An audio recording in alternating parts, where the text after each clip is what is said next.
When I was a young priest, went to do house blessings, and probably one of the first house blessings I ever went to, I asked the family for, like a big bowl of water, like a big plastic bowl of water, and I filled up with water. I blessed it, make it holy water, and then we're going to do the house blessing. So that's what I did. I blessed all the families in the room, and I blessed the holy water, and then I hold it up to God, And I was probably a little nervous and wasn't paying attention to my environment because there was a ceiling fan really fast going above me. So I hold it up like this, and then boom! The bowl of holy water hits that thing, and the holy water goes all over the room. Over all the walls, over the parents, the kids, the 3 dogs, the 2 cats, and I think there was a goldfish there too.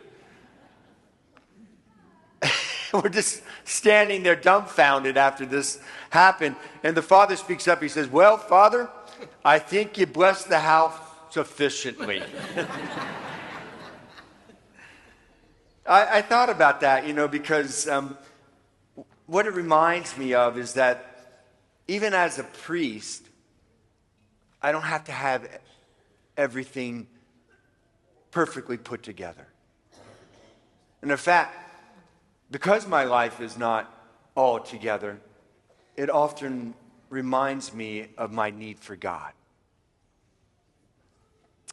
And that leads us in to Luke 16 and this parable that Jesus tells us. Now, with all parables, there's often embedded in them, let's call them Jewish code words or code phrases that go back to the Old Testament. And that if you don't understand them and what Jesus is doing, because he's preaching to a Jewish audience, then we'll miss what Jesus is trying to teach us, because his word is eternal. So it applies to us even to this day and for all time. So let's just jump into that. This is the parable you just heard of the rich man and the poor man, Lazarus. So the background, very quickly, is the rich man is dining sumptuously at the table, while the poor man is outside of the gate, outside the door, and he is hungry. For the rich man, he is so eating of the things of this world that he has become blind to God, blind to his own need for God, and even blind to the needs of others. While the poor man, his name is Lazarus, and in Hebrew that means God helps. That's important. So the poor man Lazarus doesn't go in. He's not eating of the things of this world. He's very much aware of his hunger. And he is therefore waiting on, hungering for God. He knows, according to his name, God helps. Fast forward, they both die. And one goes into the pit, hell, that's the rich man. The other one goes into the bosom of Abraham. Now, there's a lot going on in this parable, so I can't cover all of them. Let me just cover the ones that really help us to understand the parable. The bosom of Abraham. In Hebrew theology, the afterlife is something that God progressively reveals to them. So in the beginning, the Jews struggled even with an afterlife. But then Sheol is this place, this kind of hazy, dark, gray place of the dead. But then, as the centuries roll on, God reveals more and more to his people. So before the time of Jesus, the bosom of Abraham. Those who wait for God, those who hunger for God, those who see their need for God, they end up in the bosom of Abraham. Why not heaven? Because the gates, the doors to heaven have been closed all since the time of Adam and Eve. When they were on paradise on earth, they sinned. And remember, paradise is closed and guarded by an angel with a fiery sword. So all of the Jews are waiting to get into heaven. But the consolation, the comfort they have is that they get to wait in the bosom of Abraham. Bosom, what does bosom mean? Think of like a young baby resting in the chest of mom or dad. That's the bosom. And so this Lazarus is resting in Abraham, who also waited on God, who didn't understand fully the ways of God, but trusted in the ways of God. So he is Father. The Jews called him Father of our faith.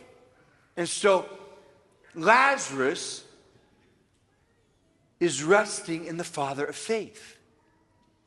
And this is the threshold of heaven. And all those who have been waiting for God, rather than jumping into all the things of this world, they're waiting on the thresholds of heaven, comforted by Abraham's faith, because they followed in the ways of Abraham.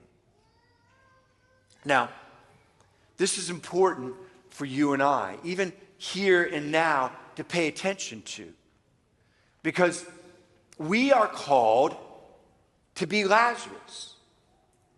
We are called to be people who wait on God. And while we wait, we will hunger. Ultimately, we will hunger because we were made for God. So the primordial hunger is for God. But beginning with our first parents, we hungered for something else, the proverbial apple, the thing that comes from the tempter, the dragon in the garden, comes and proposes something else, other things of this world. God's holding back on you. You don't need to trust in him. Trust in my words. I'll give you everything in this world that you need. But Lazarus recognizes his need for God. He preserves the primordial hunger for God. And that's supposed to be you and I. And if we do that, then during our lifetimes, we can rest in the bosom of Abraham. We can be comforted by the ways of our faith, rather than saturate ourselves with the things of this world and then have an insatiable hunger for them because they don't fulfill us. Which leads to the next thing. So, the rich man, it's interesting, he's not named. He's not named. And the reason why is that we are not to identify with him. We are not to take his name. We're only to take Lazarus' name. So he's nameless. So the rich man, he ends up in the pit, which is the Jewish code word for hell. And what does he express? He expresses regret. Regret. And so much so that where he is, he doesn't want his 5 brothers to end up. This expresses a quality of hell. That in hell, we will forever be tortured in many ways, but one of the ways we'll be tortured is we'll be tortured by regret. Regret that we had access to God. Like Abraham, like Lazarus, who were waiting for the Messiah. That's why they can't get into heaven yet, because Messiah will come, the new Adam, and he will open the door to heaven. He will open the gate to heaven. But until that time, we're not to go in through other doors and other gates. That's why Lazarus is on the outside of that door, that gate, to the rich man's table. It's not just that he wants the food, but he's staying there. because he wants the deeper food. And it's interesting too, because when the Messiah comes, he comes as the food, as the bread from heaven, to feed this primordial hunger that we have. Okay. So he expresses regret. I had access and I didn't realize it. So please just help me to help my 5 brothers. So this is what he proposes. It's fascinating.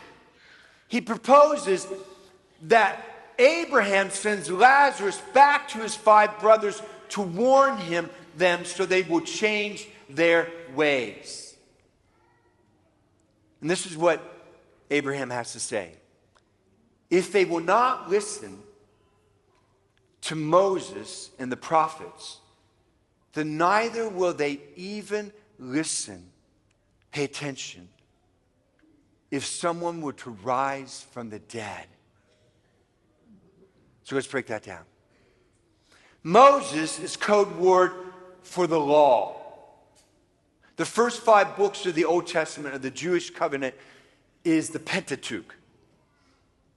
And Moses is the lawgiver, meaning God gives them a guide, a direction to guide God's people where? So that they can get into the promised land. And the promised land is a foreshadowing of the promised land, which is heaven. So that's Moses.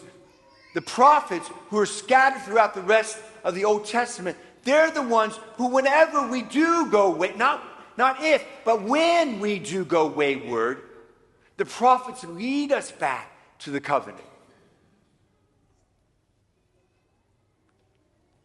So when he says Moses and the prophets, he's referring to the Jewish Testament, the Jewish covenant. He's referring to the scriptures.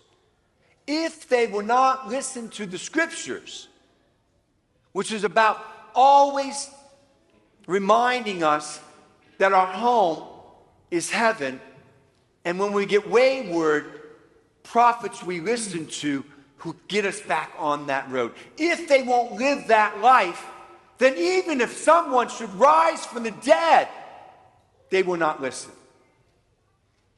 This is Jesus telling the parable, and he's referring to that. Dead and rising.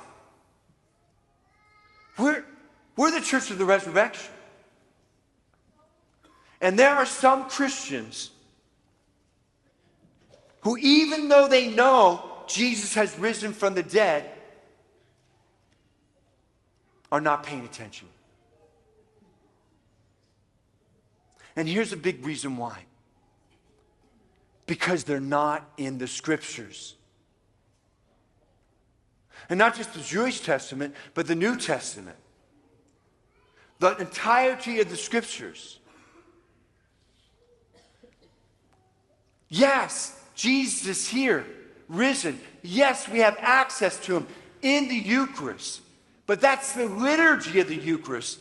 What about the liturgy of the Word? There's a reason why there's 2 liturgies going on here. They're both important. And there's a reason why Jesus, who comes to fulfill the old law and the prophets, gives us the New Testament and then founds the church in order to feed our primordial need, but also in order to give us the Bible. The Bible doesn't produce the church. The church, through the Holy Spirit, produced the Bible. Read your Catholic history. And so what we're supposed to be doing as Christians throughout our lives is we're supposed to be in the scriptures. And why? For 2 simple reasons. Because everywhere we read the scriptures, it reminds us that our home is in heaven. And as we are wayward, not if, but when we become wayward, when we want to dine at the tables of this world, then the scriptures constantly call us back to renew our covenant relationship with God. But If we're not in the Scriptures, ignorance of Scriptures is ignorance of Christ. Ignorance of Christ leads us to be forgetful, like the rich man was, of his need for God and of the needs of others, which are the two things with Jesus' grace that gets us into heaven. So the question then becomes, are we the nameless one who God doesn't even name, meaning know, because we don't know him? Or are we Lazarus, whose very name means God helps? Which leads to the five brothers. The five brothers, again, code. Let me give you the background. So, in the parable, he wants to go and warn the five brothers so they will change their ways. In the history of Israel, the northern tribe breaks from Israel. So there's the 10 tribes up in the north, kingdom of Israel, and the 2 tribes, Judah and Benjamin, in the south, kingdom of Judah. Okay? Now, in the north, during the reign of Assyria, a foreign power, Assyria comes in, again, after the break, comes into the north, and what Assyria does is brings 5 foreign nations, pagan nations, into Samaria. Think Samaritans. It's a region in the north. Into Samaria.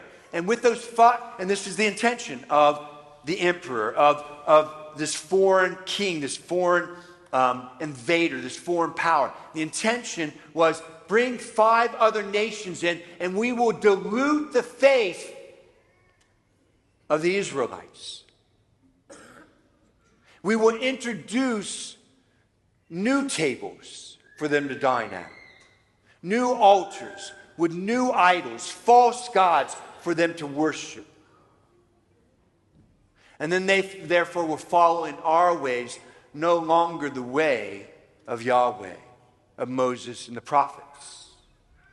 And that's exactly what happened. So in this parable, what Jesus is doing for us is he's helping us to see that this man in hell is related to these 5 others. Meaning he's from Samaria. Meaning he's following the ways of the world rather than the ways of the covenant. He is dining at and worshiping at these tables of the false gods and eating their ritual food. And he's now become blind to God, the true God, and therefore the needs for others and his need for God, and he is nameless. Which comes back to, again, because God's word is eternal, you and I. We live in a land that has been invaded. A foreign power now occupies our land. An enemy, the enemy, Satan, lives in our lands. And not just like our nation, but our world, our minds, our hearts, our ways of living, our culture, our lifestyles. We have been invaded by a foreign power. And this foreign power wants to do exactly what he did to Israel in the north. He wants to bring in his altars, his gods, the fallen angels, the demons. He wants us to follow in his ways, to eat the things that he feeds us. He wants to set up the table for us. And why?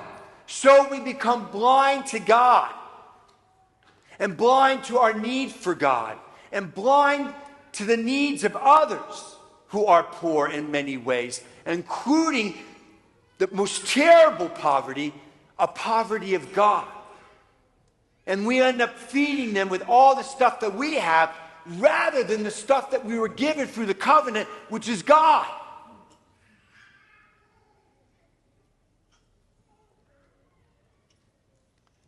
I can go on with this parable, but I'll just stop. What does this mean for us today? It means this. Just like a young priest when I don't have it all together. And I did something that was a failure. But in that, I recognized my need for God. I'm Lazarus. And that God can help my life. And for each one of us, we have to make a decision. And not just now here in church, but when we leave church, for the rest of the day, tomorrow, and the rest of the week, and the rest of our lives, who will we be in this parable? Because this parable is for us. Will we be the nameless one who knows not God, because we're not in the scriptures, and then therefore knows not ourselves, forgets where our true homeland is, ends up feeding from anything that the world offers us,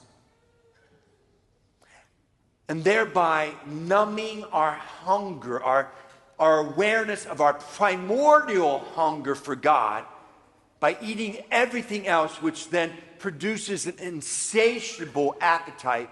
And then we go back to those sins over and over and over again. And we beat ourselves up about those failures over and over and over again. And we look to the future with fear and worry and anxiety because we're not the Lazarus who trusts in God to provide for our past failures and our future fears and for the now. Will we be that nameless one? Or will we take the name of Lazarus? God helps you. And live our lives always with that awareness that I'm not to go through that door or through that gate. I am to remain here with a hunger. And I'm not to rush to the next thing that I think will feed that hunger, which is the lie of the enemy. From the very beginning, from the garden, that closed the gates. Am I to live with this hunger and allow this hunger to cause me to hunger for God? And in that, see God, see my need for God, see others and their need for God, and be and do what we are called to be and do. Christian.